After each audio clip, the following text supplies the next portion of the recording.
সম্মানিত নায়েবে আমির জনাব আব্দুল গফুর সাহেব এ পর্যায়ে বক্তব্য নিয়ে আসছেন। জনাব আব্দুল গফুর সাহেব।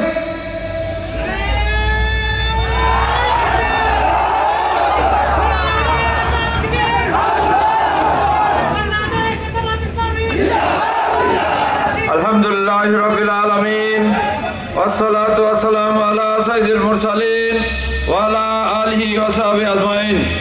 আউযু বিল্লাহি মিনাশ শাইতানির রাজীম। বিসমিল্লাহির রহমানির রহিম।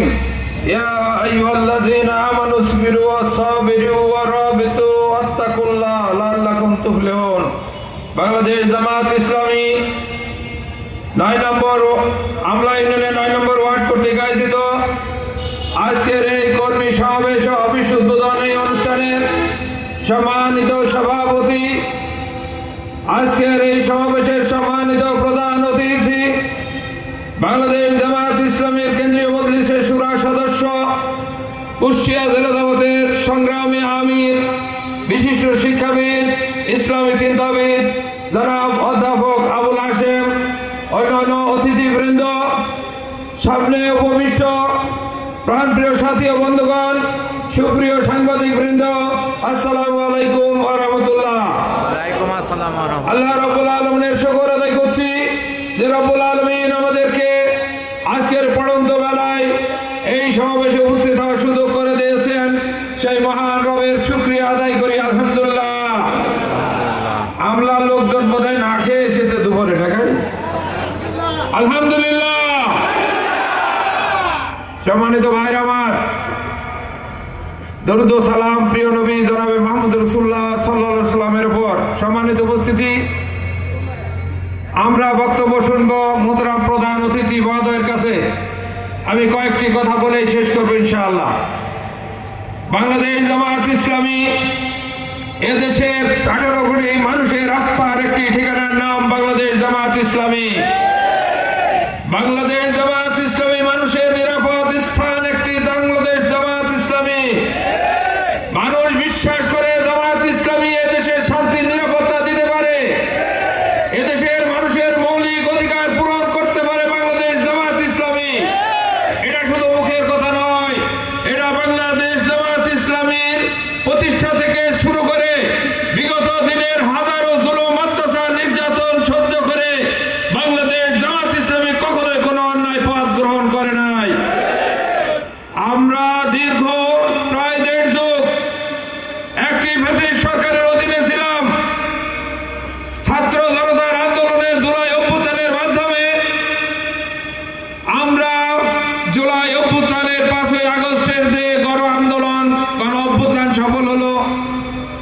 24-এর 5ই আগস্ট আমরা ভেবেছিলাম আর কোন দেশের মানুষের সমস্যা নাই, ঠিক কিনা ভাইরা আমার? কিন্তু আমরা বড় দুঃখ পরিতাপের সাথে লক্ষ্য করছি 5ই আগস্টের পরে বাংলাদেশ জামাত ইসলামী এই দেশ দ্বারা স্বাধীন করলো নতুন ভাবে জুলাই অভ্যুত্থানের মাধ্যমে। সেই নতুন বাংলাদেশের উপহার যারা দিল, প্রায় 2000 ছাত্র জনতা জীবন দিল, 1.5 লক্ষ ছাত্র জনতা আহত হলো, বন্ধুত্ব বরণ করলো, তাদের যে ত্যাগ এবং কোরবানি নজরানা পেশ করেছে বাংলাদেশ জামাত ইসলামী। সেই শহীদ পরিবারকে, প্রত্যেকটি পরিবারকে কমপক্ষে 2 লক্ষ টাকা দিয়ে তাদের সহায়তা করেছে। 1.5 লক্ষ ছাত্র জনতা যারা আহত হয়েছে তাদের চিকিৎসার দায়িত্ব দিয়েছে। পাশাপাশি একটি দল দেখলাম 5ই আগস্টের বিকেল থেকেই জ্বালাও পোড়াও, অগ্নি সংযোগ, দখলদারিত্ব, চাঁদাবাজিতে আজকে পর্যন্ত তারা সেই কাজে লিপ্ত রয়েছে, ঠিক কিনা ভাইরা আমার? আমি সেই সমস্ত ভাইদের বলতে চাই, আপনারা ক্ষমতার স্বপ্ন দেখছেন, এটা আপনাদের দিবা স্বপ্নে পরিণত হবে। এখনই আপনাদের ভয় দেখান যে অমুক দলের ভোট না দিলে কেন্দ্রে যাবা, ফিরে আসবা। আমি সেই সমস্ত ভাইদের বলতে চাই, আপনাদের কয়টা হাত আছে ভাইরা আমার? জামাত ইসলামীর লোকজন কি আঙুল চুষবে? নো, জামাত ইসলামী কাউকে ছেড়ে দেবে না। ন্যায়ের ক্ষেত্রে কোনো আপোষ নেই, অন্যায়কে অন্যায় হিসেবেই জামাত ইসলামী দেখবে ইনশাআল্লাহ।